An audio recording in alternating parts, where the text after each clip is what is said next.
8:05 de la mañana y nosotros ya estamos en ampliación de noticias. Nos acompañan como siempre Fernando Carballo y Ricardo Gómez y habíamos comentado más temprano con Ricardo, nos gustaría también escucharte, Fernando, sobre unas palabras sobre Graciela Fernández Vaca, que falleció el día de ayer y que creo que tenemos que recordarla como una mujer excepcional en nuestro país. Excepcional por el rigor de su trabajo profesional, por una parte, pero por el compromiso con instituciones públicas, tanto en el Estado como fuera del Estado.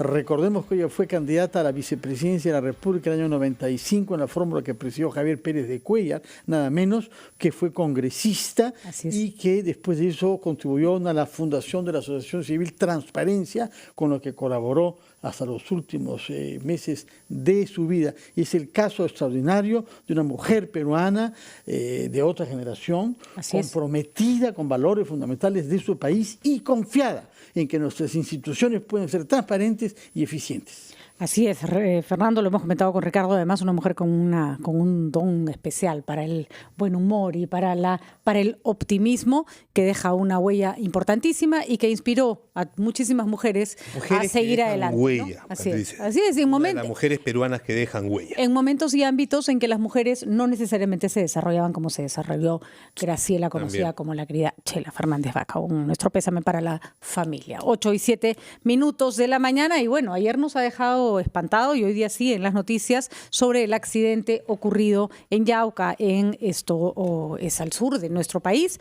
saliendo de Nazca y en la ruta Lima-Arequipa.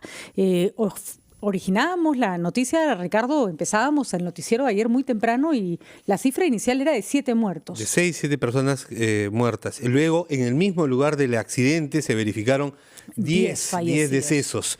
Y luego, en el hospital de Nazca, que era el hospital, de referencia más grande para atender a los heridos de urgencia, han fallecido los demás. 16 personas perdieron la vida. Y han sido ya varios trasladados a Lima por la gravedad de sus lesiones. Está con nosotros el ex jefe de la División de Investigaciones de Actividades de Tránsito, el coronel en retiro Franklin Barreto, que nos va a ayudar a entender qué es lo que pasa todavía con estos accidentes de carretera, que hay que decirlo, ya sea la empresa formal o informal, vamos contando muertos todos los meses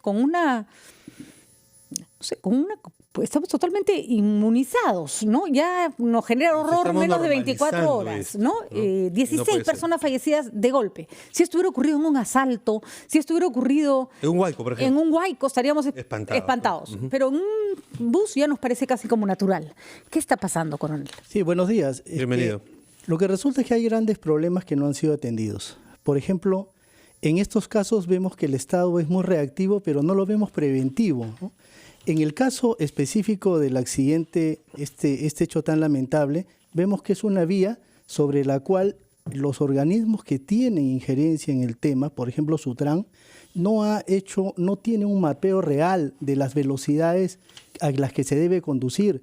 Si ustedes revisan cuáles eran las informaciones, primero se dijo que la velocidad máxima era 90 kilómetros por hora, después se habla de 35 kilómetros por hora, pero la realidad es que en el lugar no existe señalización que determine cuál es la velocidad, pese a que es un centro urbano. Es urbano y además dentro de la ciudad. Es una carretera que cruza un centro urbano. Para que la gente comprenda, nuestra carretera atraviesa muchos centros urbanos, pueblos que han crecido alrededor de la carretera por obvias razones, y además esto era una curva, que lo cual agrava, por supuesto, la situación.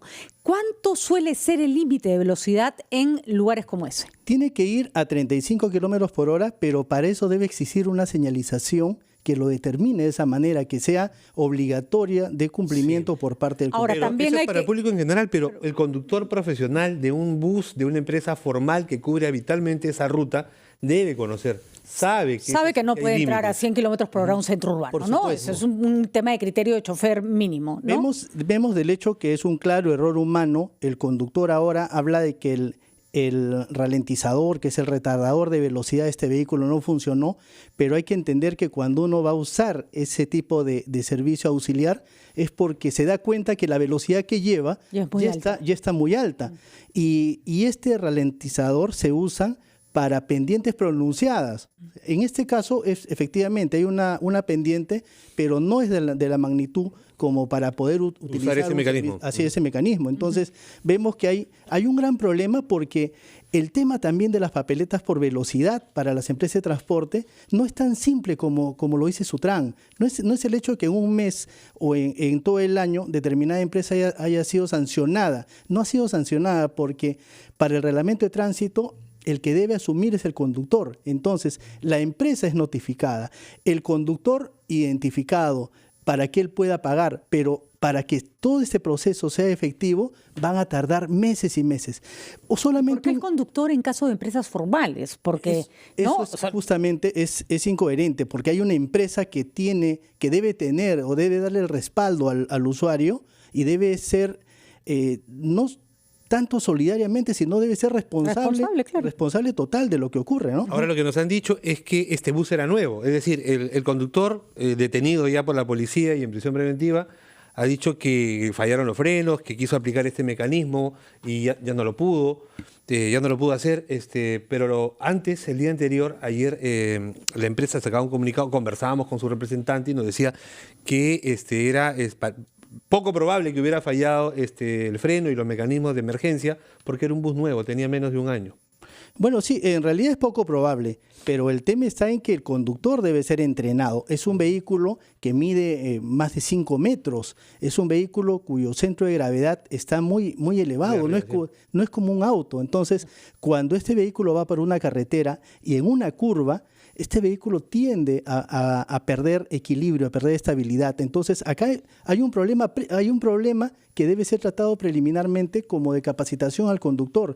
Inclusive, la carga debe estar bien distribuida dentro del vehículo para poder atenuar cualquier tipo de problema, ¿no? Coronel Barreto, sabemos que la causa principal de la terrible mortalidad en vías es el exceso de velocidad y se nos ha dicho que la manera moderna de contrarrestarlo es teniendo dispositivos GPS en los buses que pasan información en directo a la sede de las empresas cuando algún bus viola el límite de velocidad. ¿Se aplica o no ese dispositivo? ¿La empresa podía o no saber vía GPS que la unidad estaba yendo a 106 kilómetros por hora? Tanto la empresa como Sutran lo saben porque es un sistema que está interconectado. Inclusive cada bus tiene un sistema de alerta. ¿Y si lo saben, qué hacen?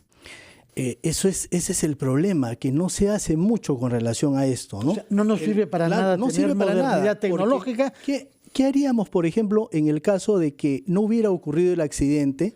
No hubiera este vehículo a 90 kilómetros por hora en una curva en centro poblado, Sutran no hubiera accionado en nada porque no tiene mapeado, no tiene registrado todas las velocidades que deben ir en determinadas rutas, ¿no? Y en determinado momento. Y es en tiempo real, porque lo que yo tenía entendido es que queda registrado en un servidor de Sutran, pero no es en tiempo real. Lo que aparece sí en la pantalla de los buses formales, y lo pueden apreciar los pasajeros, y se les invita a estar fiscalizando, es que no vayan a más de 90.